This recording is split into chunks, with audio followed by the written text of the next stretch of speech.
Hey T Squad, it's me Keisha, and I'm here with this week's All Tea All Shade Real Housewives of Beverly Hills season 13, episode 12 review. So the beginning of the episode starts off with Kyle visiting Sutton at her house, and they go in Sutton's kitchen, and Kyle asks to look in her refrigerator, and I knew right then and there what she was trying to do. She was trying to see what food, if any food, Sutton had in her refrigerator. And it wasn't a lot in there. Sutton even said that.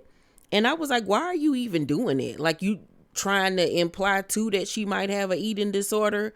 Like, for someone who actually had an eating disorder themselves, why would you try to like shame or pry somebody, pry into their business like that, especially while the cameras are rolling? Like, Kyle just sucks as a person. Like, she really honestly does. So to get her back, Sutton said, well, where was Mo at the event for your friend? And she was like, oh, he was traveling and this, that, and the third. And she was looking like, really? Ain't that something? And so Kyle was like, well, he'll be there for the Homeless Not Toothless event. He can go there, but he couldn't come to yours? Make it make sense, love. Make it make sense. So Sutton is going to host a girls trip this season to Barcelona, but says that she needs an apology from Annemarie. Because, she has just been prying in her business and just keep on talking about this lady esophagus. It's like, what is going on? So Crystal talks to Garcelle on FaceTime about the Annemarie situation and says that she was doing too much. Like, why are you so worried about this girl esophagus? Like, it's borderline on weird now. And she says that when she first met Annemarie said she was a doctor and not a nurse, which is a huge difference. And I remember her saying too in the episode with Kyle that she was an anesthesiologist, but now it's a nurse something or other. So I don't know what's going on with Annemarie, child. Crystal has lunch with her brother, who's back from overseas where they used to live, or where he lived. And he met with his ex-fiance, and he got the closure that he needed. She got the closure she needed, but she did say that she never felt welcomed by Crystal and his mother. And Crystal looks down in shame, and she even says in her confessional that her approach to his fiance was wrong. Like, her and the mother obviously are very protective, very involved in this man's life, and was probably like, being mean to her, like hovering and all of that type of stuff. And it's like, I get that you and your brother are extremely close. You said y'all best friends and this, that, and the third. But that's a grown man. You got to let that man live his life. Like, you doing too much. And it's gotten to the point now where he's saying that he's going to spend half the year in LA and then the other half overseas because he needs space from her and their mama. Like, that lets you know you doing too much. You are way too invested in your brother's life. Let that man be the grown adult man that he is, and you need to be worried about you and your family, okay? So, and I'm like, you so opinionated with your brother, but you still ain't never pepped up and said nothing in the 3 seasons you've been on this show. Like, make it make sense, Crystal. So Mauricio and Kyle are in the car on the way to the Homeless and Toothless Not event. Hopeless is not toothless not event. And he asks how the event went for her best friend's passing. And she was like, wish she could have been there. And so he was like, I'm always working, this, that, and the third. And so she then drops it on him that, yeah, I'm going out of town. Then I'm going to Portugal. So, yeah, you won't be seeing me either. And like, he looking at her like, dang, you just going to drop this news on me? And she even says in her confessional that this is kind of like payback because he is always dropping news on her about, oh, I got to go here, I got to go there, without even consulting with her, giving her time, anything. So it's given very much, I'm getting you back for everything that you're doing to me. You ain't got time for me. I ain't got time for you. You cheating on me. I'm cheating on you. It's like she's trying to punish him into getting him to see that I'm not happy with the way our marriage is. And it just gives best friends now and not husband and wife. And you can tell by the look on Mauricio's face, he's very confused by her new attitude and her behavior or whatever. So I don't foresee them getting back together. I just don't. I think that the romance is gone. I think that they will divorce and end up being friends in the end, but I just don't see them being together. So the ladies arrive at the event and a Sutton arrives on go, y'all. She is ready to confront Annemarie. So, Garcelle and Erika are shookest. Like, they are not ready for this. They like, oh Lord, here we go. We got on our good clothes and the girls is about to be fighting. So Annemarie comes over and joins the ladies, and Sutton immediately says, we need to talk. And Annemarie was like, yeah, we do. And Sutton was like, no, we're going to talk right now. You picked the wrong person. And I was like, whoa.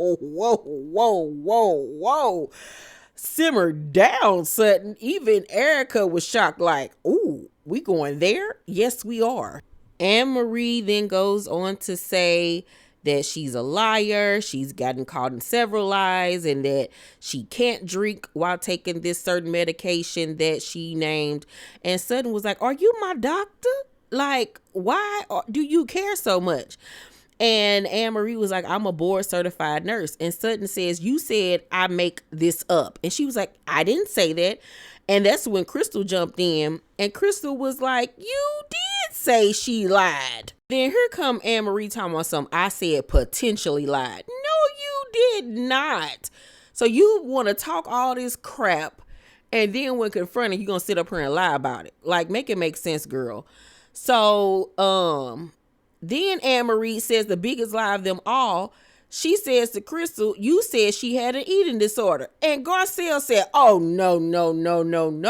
No, we're not about to do that. And you could tell they cut out the part where Garcelle was like, girl, now you straight up lying, because she did not say that. You said that. You were implying that that lady had an eating disorder. Like, why? How you gonna bold-face lie like that? Like, Annemarie, you are such a disappointment. Like, every black girl that they have brought on here, from her to Cherie, are just sucking. Like, what is going on? Like, such a disappointment. I hope she don't come back next season. I feel like she had a crappy show, and I just don't see it for her. Next week, her and Crystal gonna go at it, child.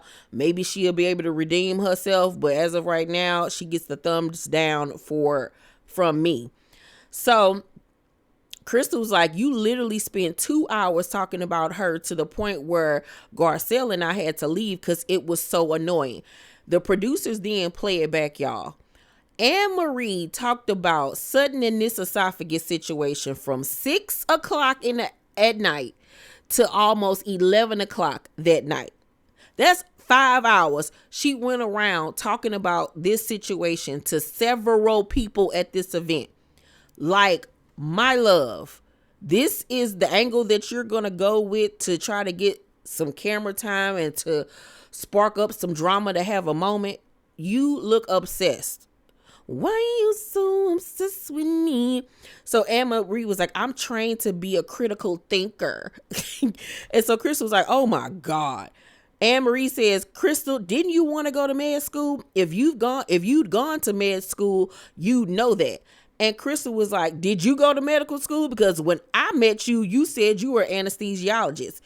And Annemarie says, here you go trying to downplay my profession again. And Crystal was like, you're such a biz-naive.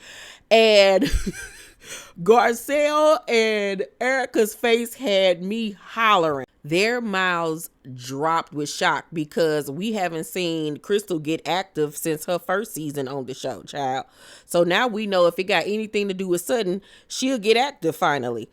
And they show a flashback when the girls were in the sprinter, and Crystal was talking about how she wanted to go to med school, but when she met her husband, he wanted to get married and start a family, and he, I guess, wasn't willing to wait on her.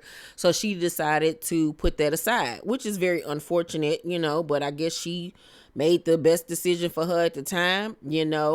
He obviously is older than her, but I think that that's not fair for him to didn't allow her to reach her dreams and goals in life. But she went along with it, so I guess. But that was just a itty shitty thing for Annemarie to throw back up in her face. I just don't like Annemarie. She just So in her confessional, Annemarie says that she thinks Crystal is envious of her because she didn't do what she did. And I'm like, girl, don't challenge a Chinese Asian person, like whatever nationality she is or ethnicity she is, because, girl, she will go to med school and become your boss while you try to flex. So Annemarie then apologizes sarcastically to Sutton child. And Taylor Dane performs, and I was like, look at Taylor Dane, baby. Erika was getting her life, child, reminiscing on the 90s. Then after the event, the ladies sit at the table together to discuss their vacation. And Sutton says to Annemarie, I like you. I just don't like that you were behind my back telling everybody stuff. And Annemarie gonna tell him some Sutton, I already explained it, and I'm not gonna let you continue that narrative. What narrative? You started all of this mess, girl. What are you talking about? Like, she makes absolutely no sense. And that's why she's a failure at a housewife, because you want to start something, but then you don't want to finish it. And then you want to lie and all of this stuff. So before they head out on the trip, Kyle calls Annemarie and says that she feels bad about what happened between her and Sutton. It was giving me that she was saying basically even she didn't like the way Annemarie was coming at Sutton. And so Crystal was like, I feel bad and I want to apologize. But she also says that she feels like Crystal owes her an apology. And I was like, why does she owe you an apology? Because she called you out. Girl, get off my line. So she tells Kyle she's going to call Sutton to apologize. She calls Sutton, and this time I felt the apology was more sincere. But she says, I apologize for my part. And Sutton was like, your part? No. We're not going to do that because I ain't have no part. You did all of this. So she apologized and they squash it. But they beef might have been squashed, but it seems like Crystal's and Annemarie's has just been ignited, and I'm actually looking forward to next week's episode. Overall, though, I'm going to give this week's episode of Beverly Hills a C+. I feel like next week's episode is going to be pretty good, but this season has been, I'm going to be honest, lackluster. I still don't want Lisa Rinna back. Absolutely not, because she just causes chaos and it goes too dark with her. But they need to get rid of Crystal next season. They need to get rid of Annemarie next season and bring in 2 firecrackers. Oh, and Dorit. Dorit can go too. They need to get rid of Dorit. They need to get rid of Crystal, and they need to get rid of Annemarie next season and bring in 3 firecrackers. Like, we need some people that's going to get it popping. You know what I'm saying? New storylines, new beefs, all of that stuff.